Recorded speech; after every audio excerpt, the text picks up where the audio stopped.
Igreja Açores, o programa com a atualidade da Diocese para ouvir ao domingo, ao meio-dia, na sua Antena 1 Açores. Bem-vindos ao programa Igreja Açores do segundo domingo da Quaresma, marcado pela saída de várias procissões do Senhor dos Passos. Dia 13 de março. Há 9 anos, o Papa Francisco era escolhido pelo Colégio Cardinalício no Vaticano. O Papa, que veio do outro lado do mundo com um estilo e um itinerário que conquistou toda a humanidade, ao jeito de São Francisco de Assis, o antigo cardeal de Buenos Aires elegeu como lema do seu pontificado: uma igreja pobre para os pobres, atenta às periferias, de portas escancaradas a todos, levando a misericórdia de Deus ao povo. A alegria do Evangelho, a Laudato Si ou a Fratelli Tutti são documentos essenciais de um magistério que devolveu à Igreja uma segunda oportunidade para se reconciliar com a humanidade, apesar das feridas e dos pedidos de perdão que têm vindo a ser feitos, como o caso dos abusos sexuais contra os quais Francisco declarou tolerância zero, a reorganização das contas do Vaticano ou a chegada das mulheres à Cúria Romana, sempre procurando um caminho sinodal. Aliás, convocou o sínodo dos bispos, mas também da família, da juventude e da Amazónia. A Igreja está, por isso, em festa, mas de olhos postos na Ucrânia, na necessidade de oração e na paz. São temas que vão estar, de resto, no centro da festa do Senhor Santo Cristo dos Milagres, que regressa depois de 2 anos de interregno. A 2 meses destas grandes festas diocesanas, é difícil dar garantias de um programa completo, admite o reitor do Santuário do Senhor Santo Cristo, o cônego Adriano Borges, mas a vontade de aproximar a imagem dos peregrinos é cada vez mais forte. Já não era sem tempo voltarem as nossas festas e, sobretudo, esta grande festa em honra do Senhor Santo Cristo dos Milagres. Claro que ainda há algumas incertezas, agora vemos uma nova variante a chegar ao nosso país e pela Europa fora, e, portanto, ainda é um bocadinho cedo de nós termos a certeza absoluta de haver festas, mas o objetivo, e temos um programa que é um programa ainda provisório, sujeito a algumas alterações que, eventualmente, com o desenvolver da situação pandémica, que nos faça regredir em algumas decisões, ou então mantermos aquilo que está como programa das festas. Este ano, o recinto do Campo de São Francisco acolhe apenas a vertente religiosa das festas e a imagem também estará mais tempo no exterior. A alteração principal prende-se com a vontade de fazermos aqui do recinto do Senhor, do espaço chamado Campo de São Francisco, fazermos um espaço mesmo de oração. Um recinto de oração, de silêncio, de maior proximidade com a imagem do Senhor Santo Cristo dos Milagres. E para isso nós decidimos, e também por causa da exiguidade do nosso santuário, de trazer a imagem para fora já na sexta-feira. Na sexta-feira a imagem vem para o adro da igreja e permanece no adro da igreja até à meia-noite. E, portanto, é uma oportunidade das pessoas virem aqui ao campo, rezarem, estarem mais próximos da imagem, até à meia-noite. À meia-noite de sexta-feira, ela vai para a igreja de São José, e esta aqui também é uma inovação. Antes tínhamos só uma vigília, que era a vigília de sábado para domingo. Optamos este ano por fazer 2 vigílias. Fazer a vigília na sexta-feira e também manter a do sábado. E isso para permitir que as pessoas possam vir em grupos separados e não haver uma enchente só no sábado à noite. Para evitar que os doentes e idosos corram riscos neste tempo híbrido da pandemia, está prevista uma celebração por cada concelho de São Miguel na semana que precede as festas. Nós optamos por fazer celebrações direcionadas para os doentes e para os idosos a partir da segunda-feira antes das festas. Portanto, diariamente teremos uma Eucaristia direcionada para esta população, com idades já avançadas e outros também motivados pela doença, mas também direcionada para certos concelhos da ilha. Ou seja, vamos correr os concelhos todos da ilha, mas na segunda-feira será um concelho, na terça-feira será um outro concelho, ou ouvidoria, como queiramos, para permitir também que não haja grande concentração de pessoas, e sobretudo essas pessoas que têm maiores fragilidades e mais sujeitas a apanharem o vírus. O sacerdote deixa ainda um apelo a que este ano o campo de São Francisco se destine unicamente à oração individual e coletiva, em especial pelo final da guerra na Ucrânia e pelas famílias que têm que abandonar o seu país em busca da paz. E neste domingo da Quaresma, as atenções viram-se para as procissões penitenciais, já se disse, hoje acontecem em muitos lugares desta igreja diocesana. No Faial, por exemplo, é mesmo uma das mais antigas procissões a sair à rua. A procissão de Passos, na cidade da Horta, acontece este domingo e é um dos pontos altos da vida cristã faialense, com grande participação da comunidade. Este domingo do Senhor dos Passos foi precedido, contudo, de um tríduo preparatório, como adianta o ouvidor Padre Marco Luciano Carvalho. Na passada quinta-feira, com a participação especial dos carmelitas, da paróquia de Nossa Senhora das Angústias, que animou a celebração eucarística na Igreja Matriz da Horta. Sexta-feira foi o dia da reconciliação, durante a tarde, com a presença dos sacerdotes da ilha, que estiveram disponíveis para atender de reconciliação todas as pessoas que assim o desejaram. Foi dia também da participação dos franciscanos na Via Sacra e depois na Eucaristia. A paróquia de Nossa Senhora da Conceição também marcou presença. Sábado foi o dia da paróquia da Matriz, estar presente com os seus movimentos eclesiais, com os seus grupos e também participando ativamente quer na Via Sacra, quer na missa. Neste segundo domingo da Quaresma, a procissão de Passos sai para a rua pelas 16 horas. Juntando todos os movimentos eclesiais, todas as pessoas, enfim, que fazem parte das várias irmandades, confrarias, ordens terceiras, com a participação das filarmónicas e com, enfim, a procissão do Senhor dos Passos, que sairá da Igreja Matriz da Horta, a procissão de Nossa Senhora da Soledade, ou Nossa Senhora das Dores, que sairá da Igreja de Nossa Senhora da Conceição, onde se encontrarão estas duas procissões na Praça da República, onde haverá o Sermão do Encontro, este ano feito pelo cônego Hélder Miranda Alexandre, reitor do Seminário Episcopal de Angra, e depois da procissão haverá a missa solene na Igreja Matriz da Horta. É de certo um momento alto que marca esta Quaresma e uma oportunidade, enfim, um tempo de graça que o Senhor nos concede precisamente para nos retirarmos e para celebrarmos a palavra de uma forma especial e também de renovarmos o nosso interior. Na Ilha Terceira, as obras no coração de Angra do Heroísmo e a pandemia voltam a não permitir que a procissão de Passos saia à rua este domingo, adianta o cônego João Maria Mendes, reitor da Igreja do Colégio, onde está sediada a Irmandade da Cruz e Passos, que tomou a decisão. As ruas circundantes à igreja que estão em obras e que dificilmente ou quase impossível circular com uma procissão na circunstância em que as ruas se encontram este ano. Também no fim de semana, que era este fim de semana que era habitual haver a mudança e a procissão, também as obras da igreja de alguma maneira atrasaram as pinturas.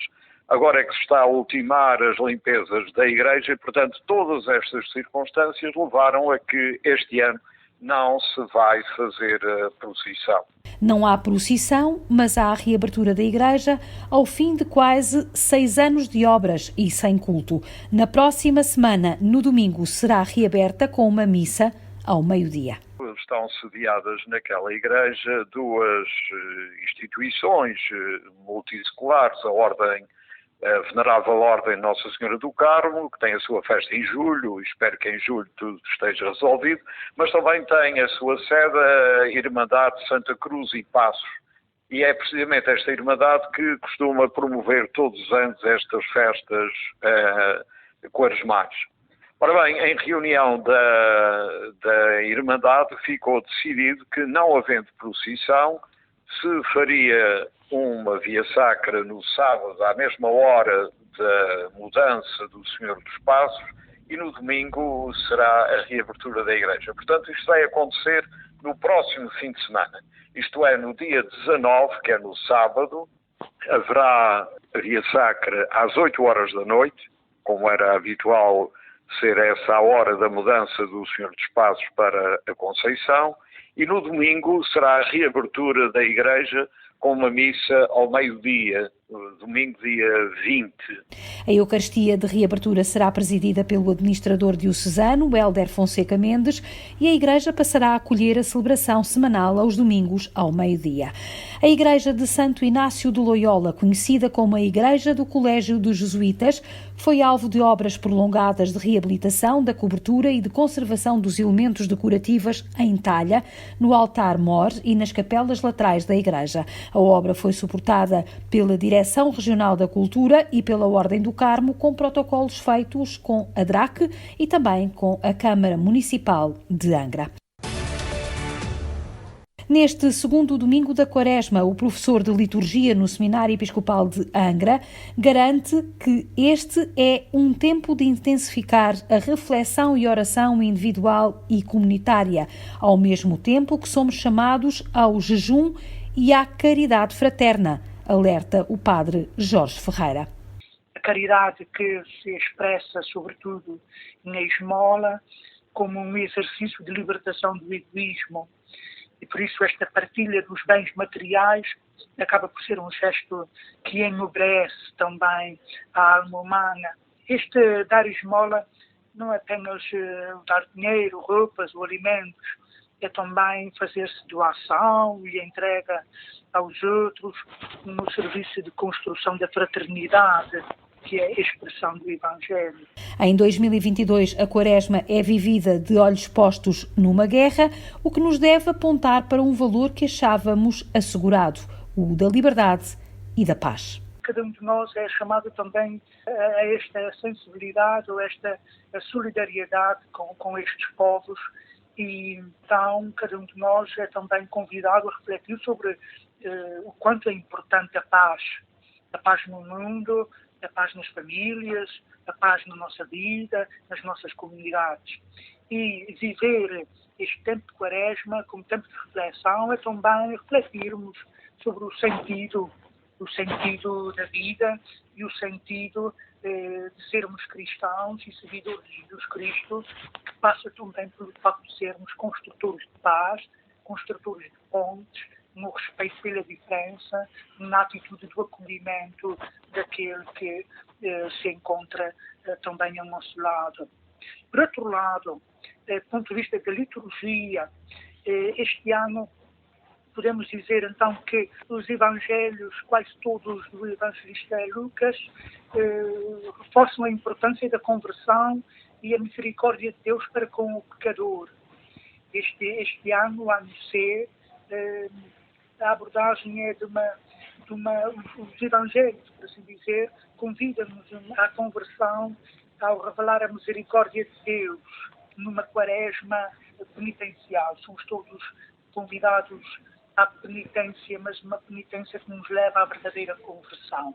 Como posso mudar de vida? Como posso ser construtor da paz? Como posso ir ao encontro dos outros? Como posso preparar melhor a Páscoa da ressurreição de Jesus? São as questões que para o sacerdote nos devem acompanhar durante este tempo de conversão, ou tempo favorável, como é designado o tempo da Quaresma. É também uma tradição quaresmal secular em Ponta Delgada, a festa dos Espinhos. É precedida de uma novena de preparação que já começou no Santuário do Senhor Santo Cristo dos Milagres.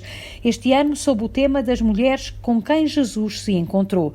As heroínas da Bíblia, diz o sacerdote, e também de hoje. Este ano optei por fazer uma reflexão, levando ao encontro das pessoas aquilo que é ou que foram encontros de Jesus com várias mulheres que aparecem na Bíblia, e nos Evangelhos, melhor dizendo, com quem Jesus se deparou, falou, conversou, amou, e, portanto, dando como exemplo diariamente, em cada uma das novenas, uma destas mulheres, creio que também é uma forma de nós ligarmos às grandes heroínas do nosso mundo, heroínas da nossa vida, em primeiro lugar, com certeza, mas também do nosso mundo atual, e sobretudo aquelas heroínas que, com filhos ao colo, atravessam as fronteiras à procura de um lugar de paz, à procura de um lugar onde possam, eventualmente, continuar a sua vida, ou pelo menos neste período em que não possam estar no seu país. O sacerdote dá mesmo alguns exemplos dessas mulheres descritas em episódios bíblicos. O primeiro dia foi a viúva de Naim,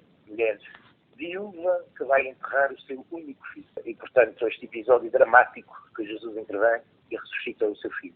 No segundo dia, meditamos a mulher hemogoísa, a mulher que tinha fluxos de sangue, que de forma meia, tentando passar despercebida no meio da multidão, toca na capa, na orla do manto de Jesus e fica curada, e o diálogo que Jesus estabelece com ela e pela sua fé, ela salvou-se. Também teremos a adúltera, a mulher, a pecadora arrependida, Marta e Maria, as irmãs de Lázaro, também farão parte de um dos dias, Maria Madalena, e depois terminaremos com o grande episódio e a grande catequese que é a Samaritana. A Festa dos Espinhos comemora-se na próxima sexta-feira, dia 18 de março.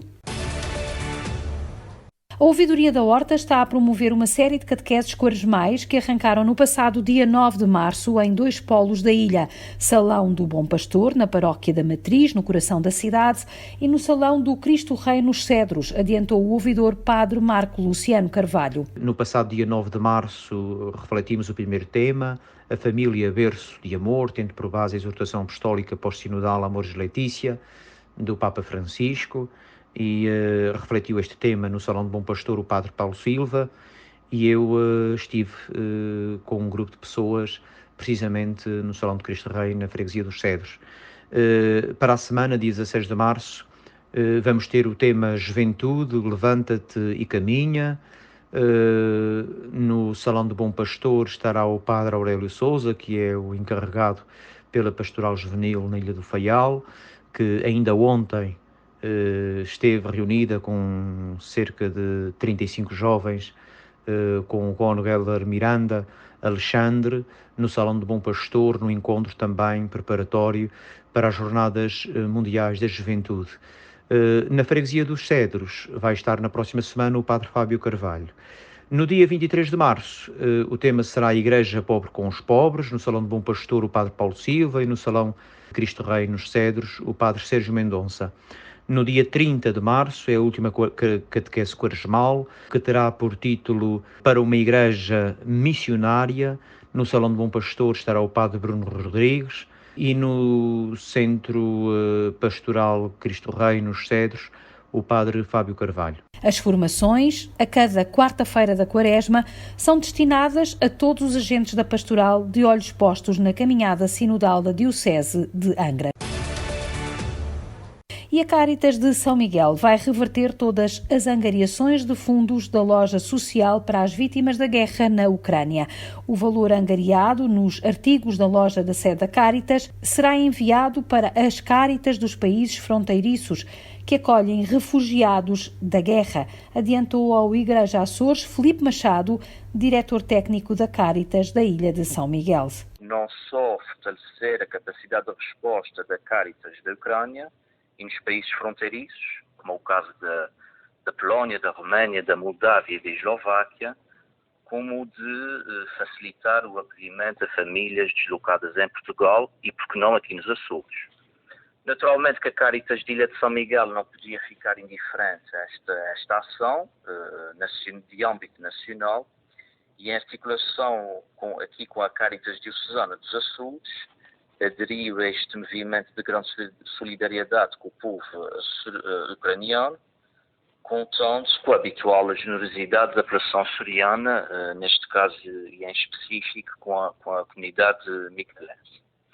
E neste sentido, através da Valência, Centro de Recursos de Apoio à Emergência Social dos Açores, mais conhecida por CRAIS, e durante o presente mês de março, todas as receitas obtidas a partir da aquisição de bens disponíveis na loja social, e quando falo em bens estou a referir vestuário, mobiliário, peças decorativas, recheio de casa, etc., serão todas refletidas a favor da campanha nacional Cáritas Ajuda Ucrânia. Uma campanha que decorre todo o mês de março e cuja afluência tem sido muito satisfatória, à semelhança de iniciativas anteriores. A afluência tem sido enorme e as expectativas, por isso mesmo, estão muito elevadas e são extremamente positivas. A Caritas de Ilha de São Miguel está extremamente confiante e conta novamente e sempre com o forte altruísmo e generosidade da população açoriana na adesão a mais esta importante iniciativa. Aliás, este evento não é novo, portanto, vem em linha com as várias ações desenvolvidas nos últimos anos pela Caritas, das quais posso destacar o apoio de diversa ordem a milhares de famílias aqui em São Miguel, portanto, em contexto local, e como também a comunidades que nos são muito queridas, como o caso de Moçambique, Cabo Verde, São Tomé e Príncipe.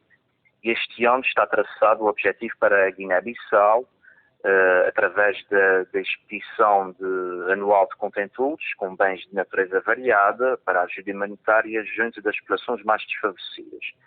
Para estas ações, a título de curiosidade, temos contado com o prestígio apoio do Instituto de Solidariedade Social dos Açores, da Câmara Municipal de Ponta Delgada, inclusivamente das Forças Armadas e do tecido empresarial local. A loja social tem este mês de março um horário de funcionamento excepcional entre as 9 e as 16 horas, de segunda à sexta-feira, para que todos possam ser mais solidários.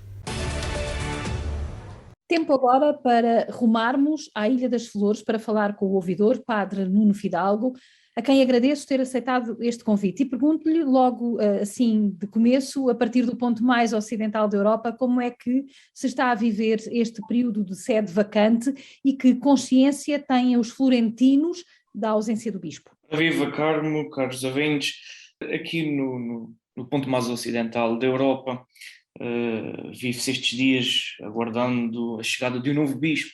Por acaso é interessante que as pessoas todas vão perguntando, vão indagando acerca de quando é que chegará, quando é que será nomeado o novo bispo. E é engraçado que alguns deles dizem, mas Sr. Padre, olha que agora não há bispo, não há igreja. Então, oxalá que a situação se resolva. Portanto, tem muita ideia de que realmente onde está o bispo, aí está a igreja, que ele é o garante da unidade, que é o garante da fé, e no fundo é aquela figura que reúne, portanto, que marca a presença de Cristo e faz a reunião de todos aqueles que são os cristãos, os católicos da nossa diocese, aquela a referência, a certeza de que a igreja está presente, de que esta missão continua a ser assegurada, com tudo aquilo que é a missão e a importância da figura do bispo na igreja diocesana.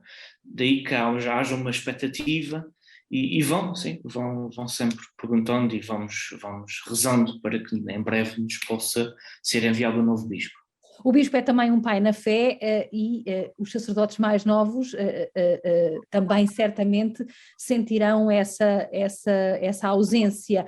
A Ilha das Flores é particularmente uma ilha que pode ser envelhecida do ponto de vista populacional, do ponto de vista do sacerdócio, do ponto de vista da igreja e daqueles que lideram as comunidades. É talvez a ilha que tem os sacerdotes mais jovens, se somarmos as idades dos 3 sacerdotes que prestam serviço aí, e em termos de ordenação, até mesmo de data de ordenação. Esta orfandade, digamos assim, sente-se de alguma maneira ou efetivamente o aconchego das ovelhas vai colmatando a ausência do bispo? Sim, o acolhimento dos nossos fiéis, da nossa gente é importante e nós sentimos-la. As pessoas aqui são afáveis e nutrem um carinho por nós. Ainda por cima, como a Carmen acabou de dizer, nós somos a ouvidoria da nossa diocese, em que os padres são os mais jovens de todos, a nível de idade de ordenação, praticamente, portanto, estou cá eu, o Jorge e o Pedro, e fomos todos colocados cá após a nossa ordenação. Portanto, a nível de idade biológica, como também de idade de ordenação, somos de facto dos mais novos. E, portanto, para nós ter este apoio, esta segurança que nos dá saber que temos gente que até nos acarinha e que nos vai acalentando e que nos vai dando força, isto é importante. No entanto, nós temos a figura do administrador que tem estado presente, que tem estado em contacto connosco e que de certo modo também nos vai dando o conforto de saber que nós não estamos sozinhos, que o diocese continua connosco, embora não haja bispo, há sempre aquela presença que nos vai dando aquele relativo conforto que é necessário.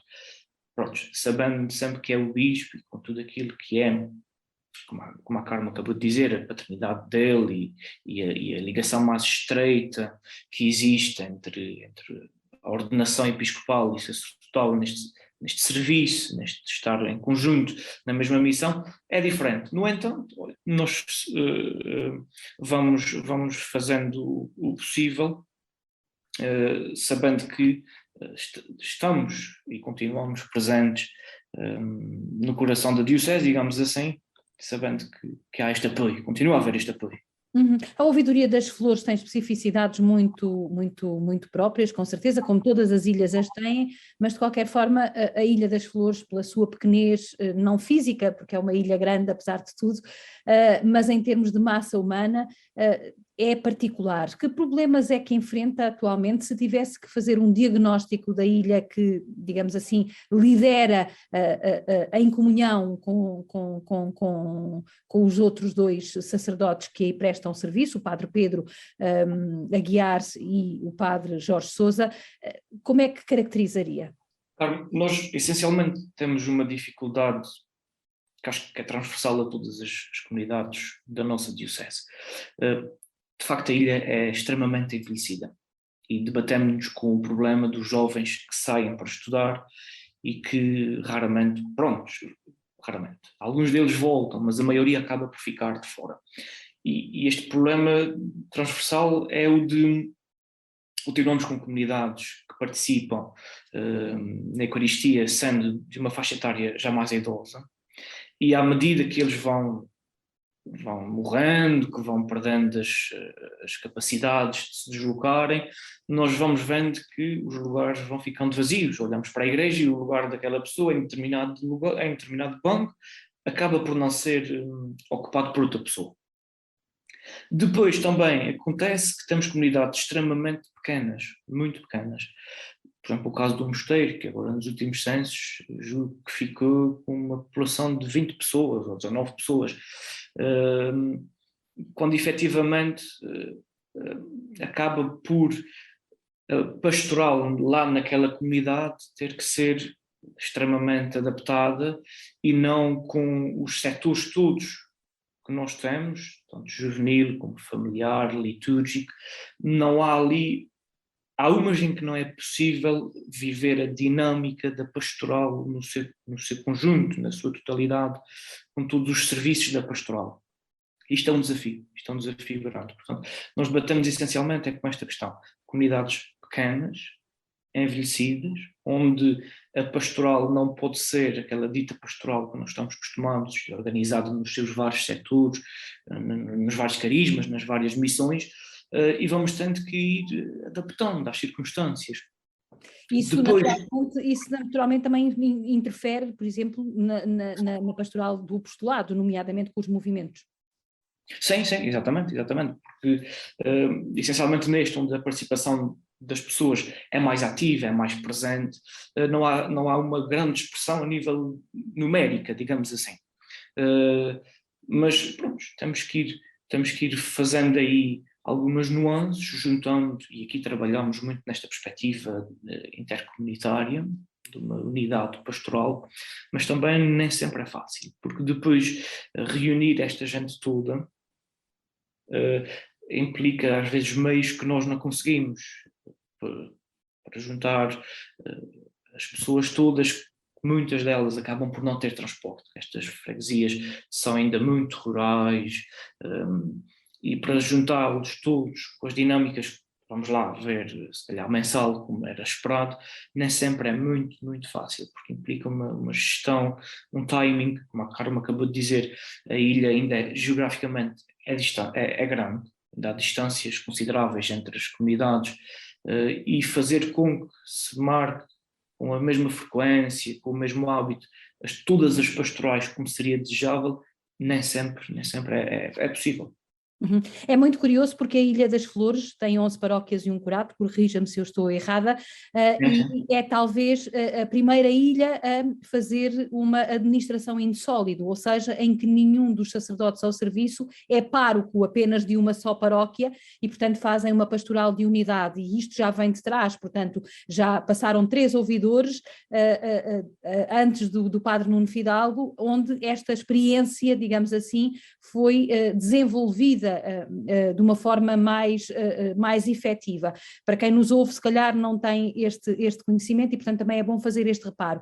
O que eu lhe pergunto é se esta pastoral de unidade pode ou não ficar comprometida e comprometer, por exemplo, a proximidade às comunidades paroquiais, porque se há este constrangimento da deslocação física, o facto de não haver um pároco à mão, o facto de não haver um sacerdote à mão e de haver dias estipulados para o sacerdote estar presente numa determinada comunidade, se isso não pode ainda distanciar mais o sacerdote da sua comunidade.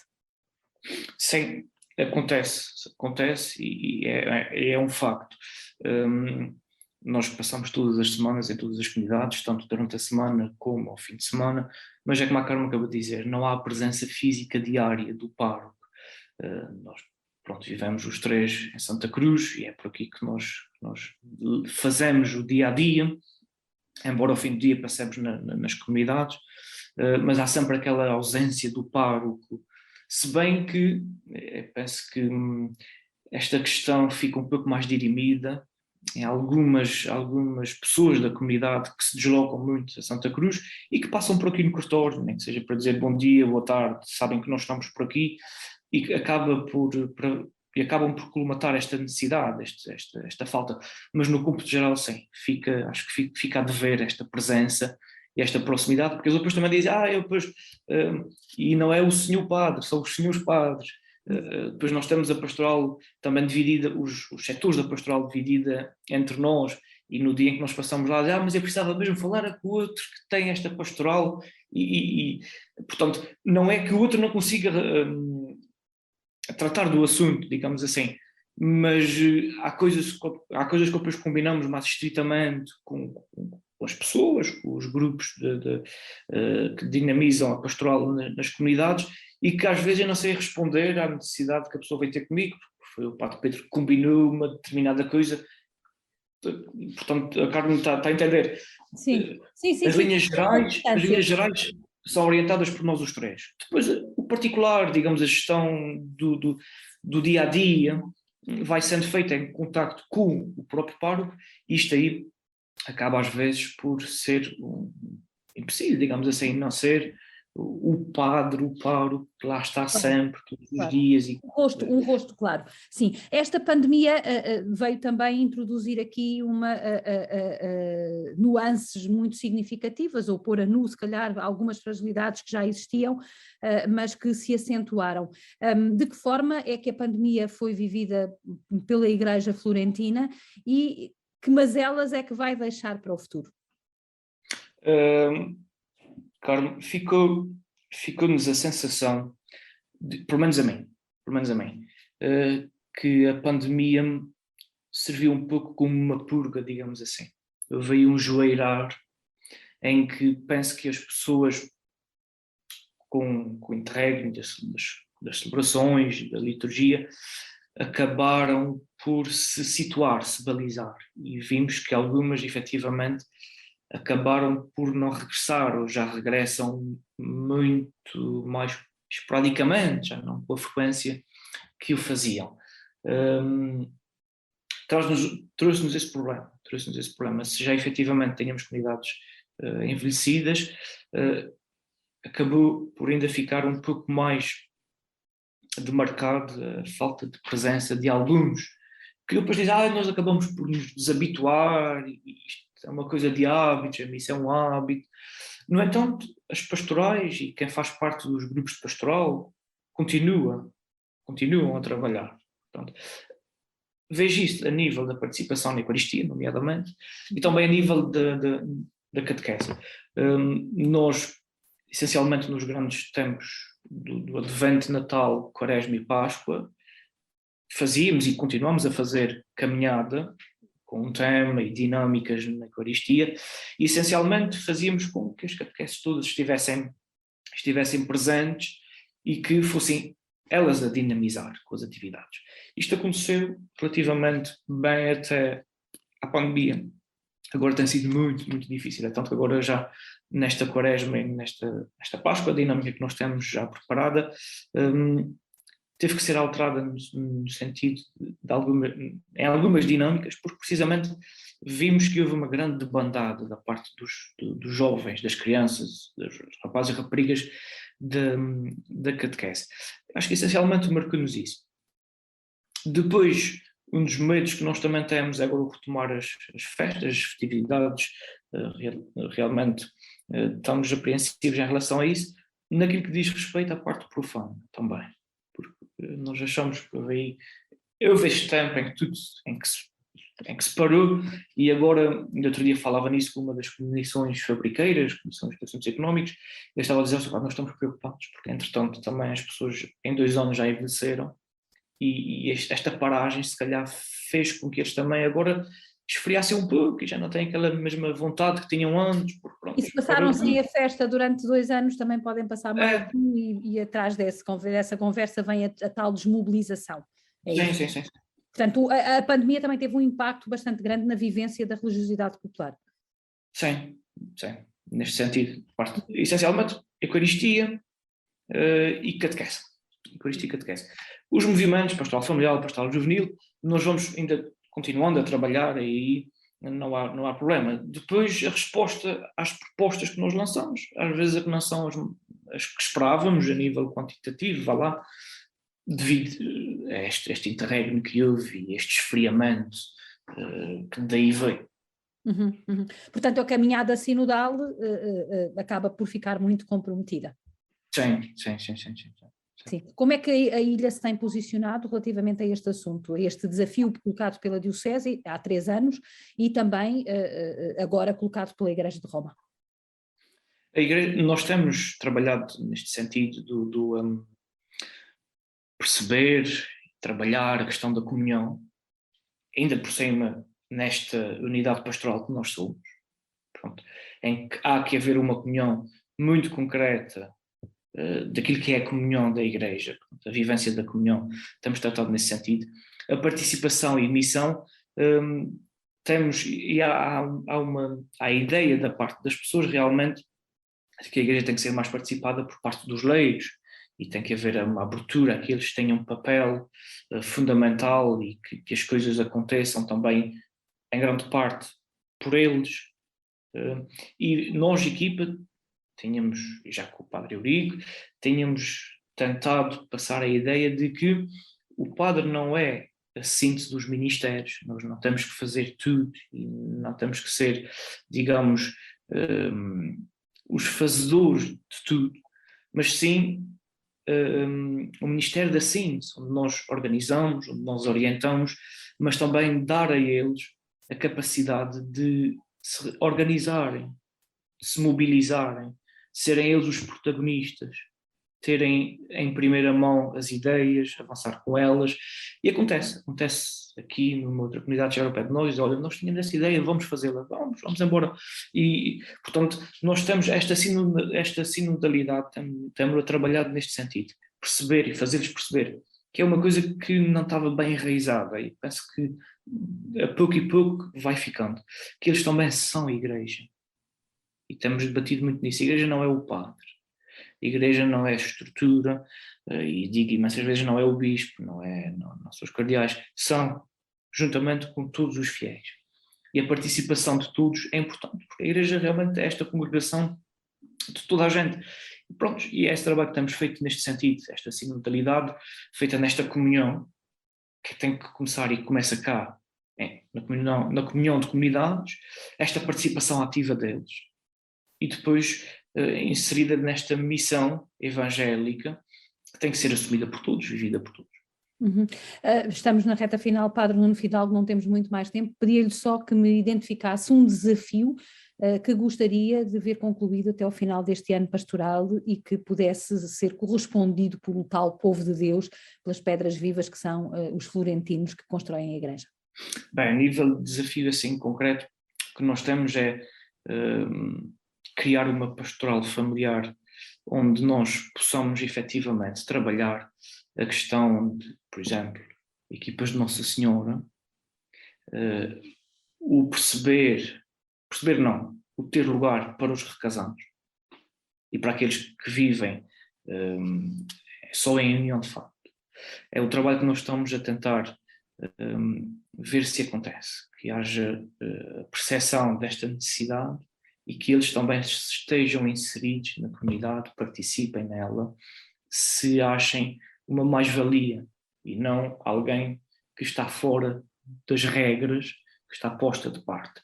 Nós estamos trabalhando neste sentido, no acolher toda a gente, e é este o nosso desafio, era principalmente na parte da pastoral familiar, aqui na nossa comunidade, na nossa ilha. Existem muitas famílias que são formadas precisamente por gente que não é casada catolicamente.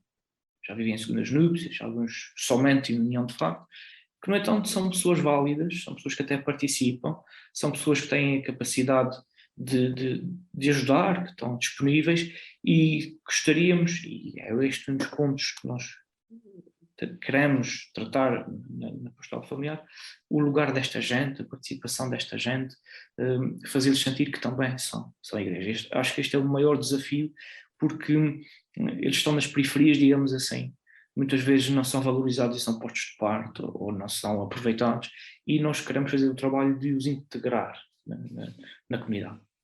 Agradeço ao Padre Nuno Fidalgo com este desafio de fazer uma igreja aberta a todos, uma igreja de portas abertas e disponível para todos acolher, bem ao jeito da Amoris Laetitia do Papa Francisco no que diz respeito à pastoral familiar.